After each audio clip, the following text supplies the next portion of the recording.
হরে কৃষ্ণ হরে কৃষ্ণ কৃষ্ণ কৃষ্ণ হরে হরে, হরে রাম রাম রাম হরে হরে। ভগবান শ্রীচৈতন্য মহাপ্রভু এই জগতে অবতরণের কারণ কি? না, শ্রীচৈতন্য মহাপ্রভু এই জগতে অবতরণের কারণ হলো, সেখানে রূপ গোস্বামী তিনি তার চৈতন্য চন্দ্রোদয় নাটক,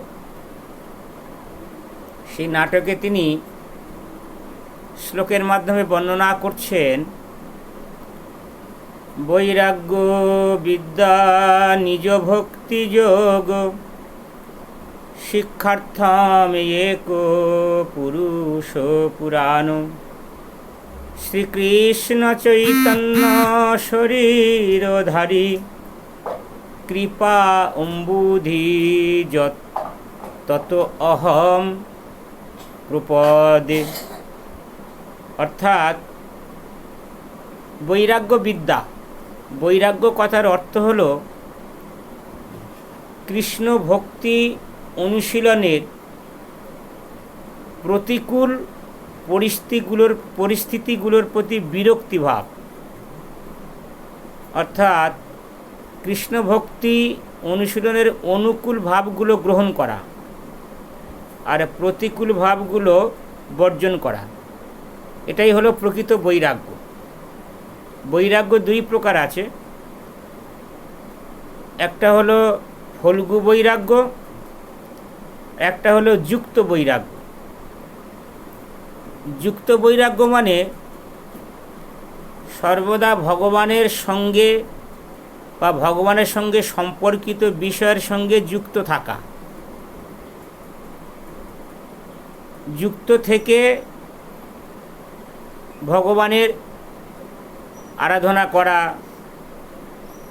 ভগবানের দিব্য নাম জপ করা, ভগবানের গুণকীর্তন করা, ভগবানের ভক্তদেরকে যথাবিহিত সম্মান প্রদর্শন করা, ভগবানের ভক্তের মুখ থেকে ভগবত কথা শ্রবণ করা, এগুলো সবই যুক্ত বৈরাগ্য। অর্থাৎ কোনো না কোনোভাবে সর্বদা আমাদের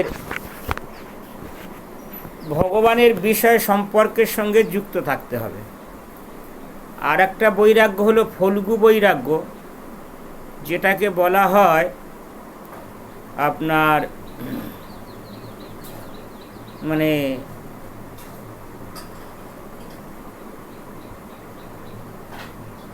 যারা কাশিতে গেছেন দেখবেন, সেখানে যে নদী আছে, সেই নদীর যে তোর বালুর চর আছে, আপাত দৃষ্টিতে দেখে মনে হবে যে এর তলায় জল নেই, কিন্তু যখন আপনি সেই জায়গা দিয়ে হেঁটে যাবেন দেখবেন সেখানে তলায়তে জল আছে, এবং আস্তে আস্তে পা দিলে পা ভেতরের দিকে চলে যাবে। মানে ফল্গু মানে মিথ্যা।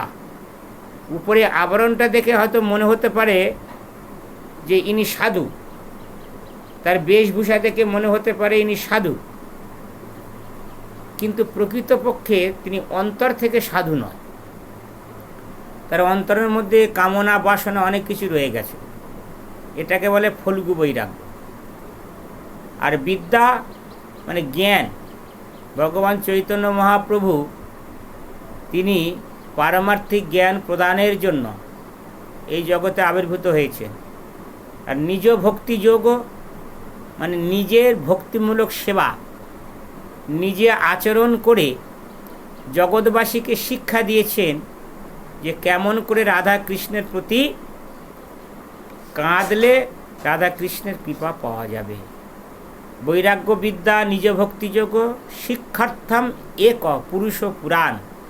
তিনি পারমার্থিক শিক্ষা প্রদান করার জন্য এক মানে এক অদ্বিতীয়, যার সমান কেউ নেই, যার ঊর্ধ্ব কেউ নেই, পুরুষ পুরাণ। তিনি পরম পুরুষ এবং পুরাণ মানে সনাতন। শ্রীকৃষ্ণ চৈতন্য শরীরধারী ভগবান শ্রীকৃষ্ণ চৈতন্য মহাপ্রভু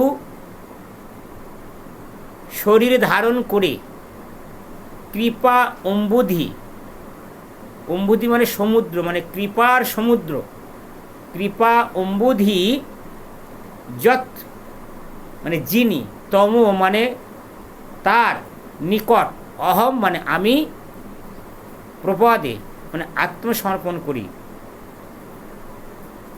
আমি সর্বতভাবে সেই শ্রীকৃষ্ণ চৈতন্য শরীরধারী